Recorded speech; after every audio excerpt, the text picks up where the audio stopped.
రోజు రోజుకి గోల్డ్ రేట్లు పెరుగుతున్నాయి. తాకట్లో ఉన్న బంగారానికి వడ్డీలు పెరుగుతున్నాయని టెన్షన్ పడుతున్నారా? కొమ్మూరి గోల్డ్ వచ్చాక ఆ టెన్షనే పోయింది. కొమ్మూరి గోల్డ్.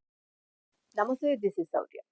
విజయ్ గవర్నమెంట్ వచ్చి దాదాపు 10-15 రోజులు అవుతుంది. సో వచ్చినప్పటి నుంచి కూడా ఏ రకంగా అంటే ప్రభుత్వం మీద దృష్టి పెట్టనివ్వకుండా, అంటే ఇంకా అసలు కాన్సన్ట్రేషనే కుదరనివ్వకుండా పూర్తిగా మొదటి నుంచి కూడా ఏదో ఒక ఇష్యూని రేపుతానే ఉన్నది డిఎంకే పార్టీ. సో ప్రస్తుతానికి అయితే ఏ రకంగా అయినా టీవీకేని అంటే విజయ్ ప్రభుత్వాన్ని కూల్ చేయాలి, మళ్ళా గద్దెనెక్కాలి అనే ఆలోచనలో ఉంది. మరి ఎవరితో చేయగలుగుతుంది ఇప్పుడు డిఎంకే పార్టీ? సో ఇదైతే ఖచ్చితంగా తెలుసుకోవాలి. ఎందుకంటే అది తెలుసుకుంటేనే మనకి ఇప్పుడు తమిళనాడు రాజకీయాల్లోని ఎలాంటి యూటర్న్స్ జరగబోతున్నాయి అనేది మనకి కూడా కొంత అవగాహన వస్తుంది. సో ఇవన్నీ డీటెయిల్ గా మాట్లాడడానికి మనతో పాటు సీనియర్ జర్నలిస్ట్ తాము బాలాజీ గారు ఉన్నారు. సార్ నమస్తే సార్. నమస్తే. సార్ అంటే ఏదో పుట్టగానే పరిగెత్తడం అని అంటూ ఉంటాం. ఆ.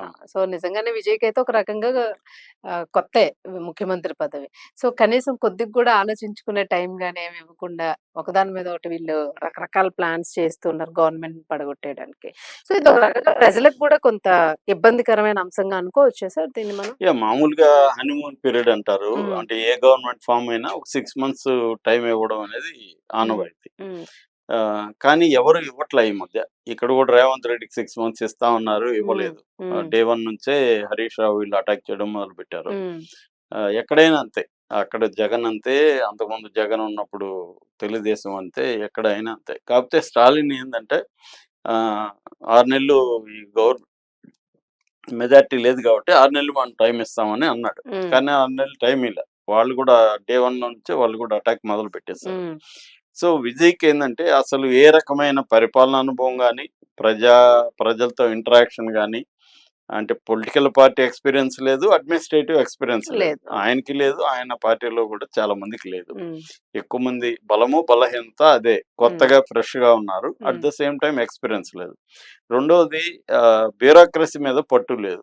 బ్యూరోక్రసీ అంతా కూడా ప్రో స్టాలిన్ బ్యూరోక్రసీ ఉంది. ఇది మైనస్లు విజయ్కి. కాకపోతే జనంలో ఆదరణ ఉంది. విజయ్కి కూడా చాలా కొత్తగా చేయాలని ఉంది. కానీ అనుభవం లేమితో అతను నిర్ణయాలు కొన్ని రాంగ్ తీసుకున్నాడు. ఆల్రెడీ అతని పర్సనల్ వెట్రివేల్ అని ఒక పర్సనల్ అస్ట్రాలజర్ ని ఓఎస్డీగా పెట్టాడు, పొలిటికల్ ఓఎస్డీ. అది దాంతో సొంత పక్షాల నుంచి కూడా అతనికి ఇది వచ్చింది. ఎందుకంటే అతనికి మెజారిటీ లేదు, అది మేజర్ ప్రాబ్లం. అనుభవం లేకపోయినా ఫుల్ మెజారిటీ ఉంటే కొంతవరకు నెగ్గుకు రాగలడు. ఇప్పుడు ఏంటి, ఇండైరెక్ట్ గా స్టాలిన్ దయాదాక్షిణాల మీద గవర్నమెంట్ ఆధారపడింది. ఎందుకంటే స్టాలిన్ లో డిఎంకే కూటమిలో ఉన్న సిపిఐకి 2, సిపిఎంకి 2, వీసీకి విడుదలై చిరుతైగల్ కక్షి దానికి 2, ఐయుఎంఎల్ ఇండియన్ యూనియన్ ముస్లిం లీగ్ దానికి 2, ఇలాగా వాళ్ళ పార్టీలో ఉండే 4 పార్టీలు 4 8 మంది ఇతనికి సపోర్ట్ చేస్తున్నారు. అది కాకుండా కాంగ్రెస్ 5. కాంగ్రెస్ పెద్దగా ఇతని మీద ప్రెజర్ ఇప్పుడే పెట్టకపోవచ్చు, కానీ కాంగ్రెస్ తో కూడా ఇబ్బంది అయింది ఇతనికి. ఎక్కడ వేలుపిల్లై ప్రభాకరన్కి సంబంధించి ఒక ప్రోగ్రామ్ లో ఇతను ట్వీట్ చేశాడు. అది వాళ్ళకి నచ్చదు. ఎందుకంటే ఎల్టీటీ అంటేనే కాంగ్రెస్ కి నచ్చదు. దానికి కారణం అందరికి తెలుసు, రాజీవ్ గాంధీని వాడు చంపారు కాబట్టి. అది అక్కడ వాళ్ళకి. ఇక్కడ సిపిఐ సిపిఎం గవర్నమెంట్ లో ఫామ్ చేరలేదు కాబట్టి వాళ్ళు బయట నుంచి ప్రదర్శిస్తారు. సో ఈ 8 మందిని స్టాలిన్ ఎప్పుడు అనుకున్నా పక్కకి లాగలడు. 8 మంది లాగితే గవర్నమెంట్ లో మెజార్టీ ఉండదు. కాకపోతే ఏంటంటే ఏఐడిఎంకేలో 24 మంది మెజార్టీ తనకి సపోర్ట్ చేస్తారు. కానీ రేపొద్దున మామూలుగా లెక్క ప్రకారం 32 మంది చేస్తే అప్పుడు వాళ్ళు దాన్ని అంటే లీగల్ గా చేయొచ్చు అనమాట. ఇప్పుడు అది రేపు అనర్హత వేటు పడింది అనుకోండి వాళ్ళ మీద, 24 మంది కోర్టుకు వెళ్తారు. ఆల్రెడీ వెళ్ళారు సుప్రీం కోర్టుకి. ఇక్కడంతా ఆర్స్ ట్రేడింగ్ జరిగిందని ఒక పిల్లు పడింది సుప్రీం కోర్టులో, అది కూడా డిఎంకే ఇచ్చింది. సో అందువల్ల ఇప్పుడు ఆ 24 మంది మద్దతు లీగల్ గా ఉండొచ్చా అనేది ఒక సమస్య. ఈ 8 మంది విత్డ్రా అయితే మళ్ళీ మైనార్టీలోకి వెళ్ళిపోతుంది. సో ఈ నేపథ్యంలో ఇప్పుడు ఒక వార్త వైరల్ అవుతుంది. అదేంటంటే స్టాలిన్ ఎన్డీఏలో చేరబోతున్నాడు అని. ఇప్పుడు కాసేపు మనం స్టాలిన్ వైపు నుంచి ఆలోచిస్తే, స్టాలిన్ రోజు ఒంటి కాలం మీద లేచేవాడు బీజేపీ మీదకి.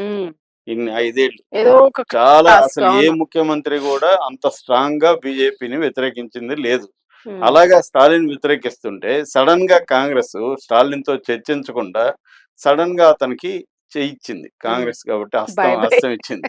ఇచ్చి ఇటు టీవీకేకి మద్దతు ఇచ్చింది. అవును. ఇప్పుడు అది కాంగ్రెస్ డిఎంకేకి చాలా కోపం వచ్చింది. కనీసం మనతో మాట్లాడాలి. అవును. అవేమి చేయకుండా సడన్ గా అంటే ద్రోహం చేసినట్టు అని చెప్పి అతను ఇండియా కూటమి నుంచి బయటకు వచ్చేసాడు. ఉమ్, ఇది బీజేపీకి ఇప్పుడు అనుకూలంగా మారింది. అవును. ఎందుకంటే బీజేపీకి ఏం పరిస్థితి ఏందంటే 3/2 మెజార్టీ కావాలి పార్లమెంట్ లో. అది లేదు.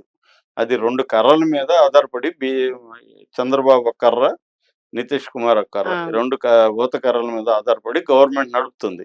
ఏ బిల్లు పాస్ చేయాలన్నా కీలకమైన బిల్లులు ఉన్నాయి. అవును. డీలిమిటేషన్ అక్కడ బిల్లు, వ్యతిరేకత వచ్చేస్తుంది మహిళా బిల్లులు సరిపోక. ఇవన్నీ ఉన్నాయి. అవన్నీ తనకు అనుకూలంగా చేయాలంటే ఇప్పుడు జమిలి ఎన్నికలకు అవును. వెళ్ళాలనేది ఉంది.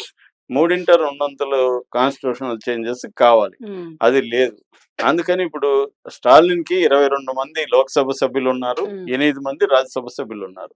ఇది గాని వాళ్ళకొస్తే బలం పెరుగుతుంది. ఉమ్, చంద్రబాబు మీద, నితీష్ మీద వాళ్ళిద్దరి మీదే డిపెండెన్సీ కూడా కొంత వైడెన్ అవుతుంది. అవును. ముగ్గురి మీద డిపెండ్ అయినట్టుగా ఉంటది. ఉమ్, సో, దానికోసం వాళ్ళు ఆల్రెడీ వల వేయడం మొదలుపెట్టారు ఉమ్, ఓకే. డీఎంకేకి. ఉమ్, డీఎంకే పాయింట్ ఆఫ్ నుంచి కూడా ఏందంటే ఇప్పుడు రేపొద్దున విజయ్ బాగా బలపడిపోయి కొన్ని ఉమ్, మంచి పనులు చేసి ప్రజల్లో మంచి పేరు తెచ్చుకుంటే నెక్స్ట్ కూడా విజయ్ వచ్చే పరిస్థితి ఉంటే ఉమ్, డీఎంకే ఇంకా ఉదయనిధి స్టాలిన్ ఎప్పుడు సీఎం అవ్వాలి. ఉమ్, అందుకని వాళ్ళు ఏం చేస్తున్నారంటే ఎన్డీఏలో చేరదామన్న ఆలోచన వాళ్ళకి కనబడుతుంది. ఉమ్, సో ఎన్డీఏలో చేరితే ఏంటంటే సెంట్రల్ సపోర్ట్ ఉంటది. ఇక్కడ కూడా బీజేపీ శ్రేణుల సపోర్ట్ ఉంటాయి.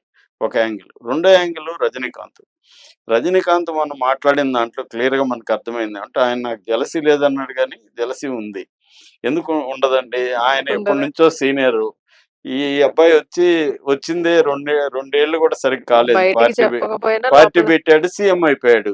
అరే నేను ఎప్పటినుంచో ఉన్నాను. నేను ఎప్పుడో సీఎం. అందుకనే ఒక మాట అన్నాడు.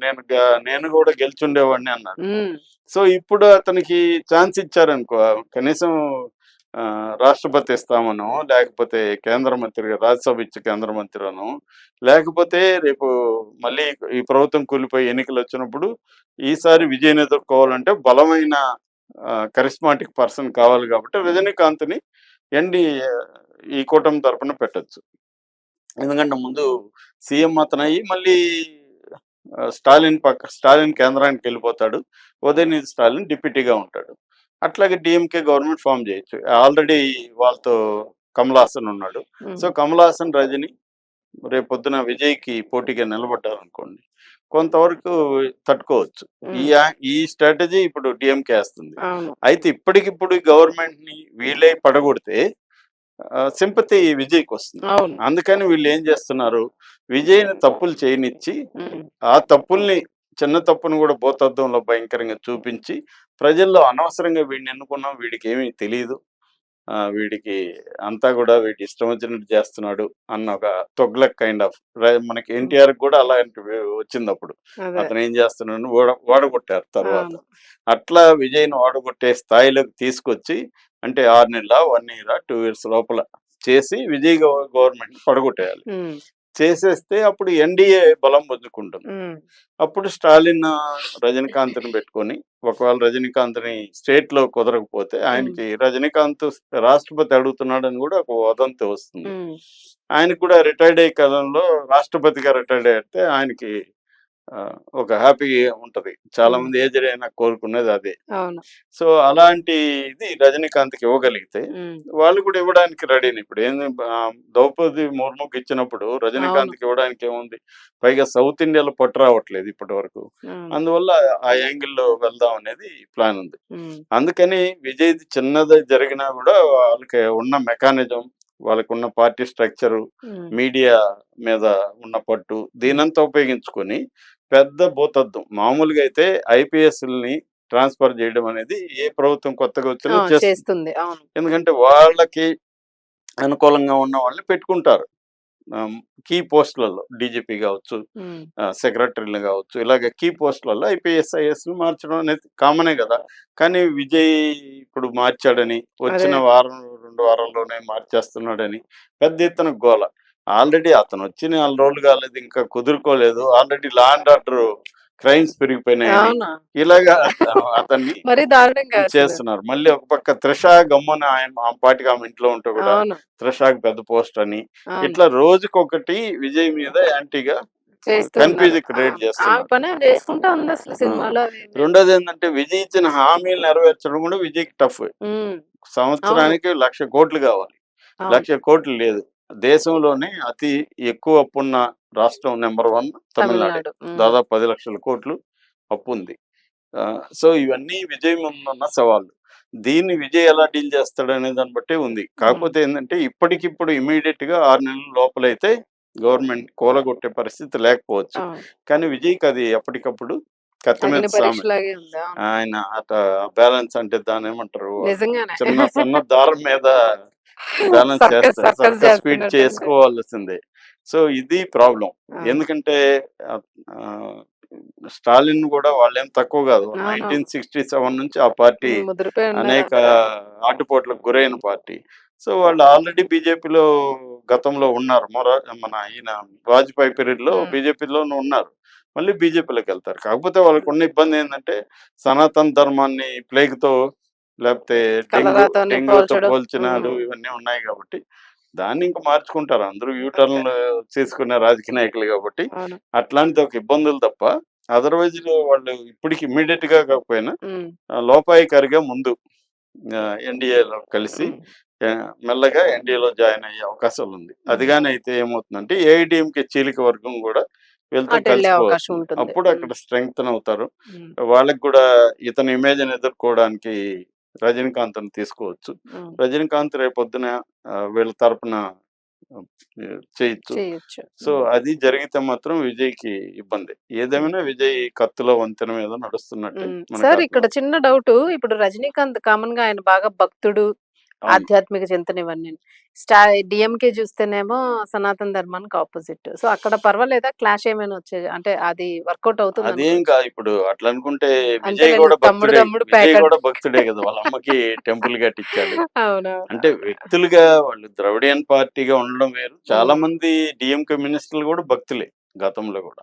ఓకే. కాబట్టి అదేం లేదు. తమిళనాడులో భక్తికి కూడా ఏం తక్కువ లేదు. ఉమ్, నేను తిరుపతి కాబట్టి మాకు తెలుసు. అక్కడ ఉమ్, అవును. చెన్నై నుంచి టెంపుల్స్ కూడా ఎక్కువగా చెన్నై వస్తారు. నుంచి నడిచొస్తారు. మేము తిరుపతిలో కోనేటిగడ్డ దగ్గర మా రూమ్ ఉండేది ఆ, చదువుకునేటప్పుడు. ఇంతంత బొబ్బలెక్కి ఉంటాయండి ఆ, వాళ్ళకి. అమ్మో, అక్కడ నుంచి నడిచొస్తారు అన్నమాట. భక్తి. అవును. భక్తి. ఉమ్, సో ఇంతంత బొబ్బలతో వస్తారు. కాబట్టి ఓకే. తమిళ వాళ్ళకి భక్తి ఏం తక్కువ లేదు. తమిళ ఓకే. వాళ్ళు ఏం అందరూ హేతువాదులు కాదు. అది ఉమ్, పెద్ద జయలలిత ఉన్నింది కదండి. అవునవును. జయలలిత తీవ్రమైన భక్తి. అసలు బీజేపీ స్టేట్లలో కూడా యాంటీ కన్వర్షన్ లా లేదు. ఉమ్, తమిళనాడులో పెట్టింది ఆమె. ఉమ్, మత మార్పిడికి వ్యతిరేక అవును. చట్టం. అవును. కాబట్టి అదేం ప్రాబ్లం కాదు. రైట్. Thank you sir.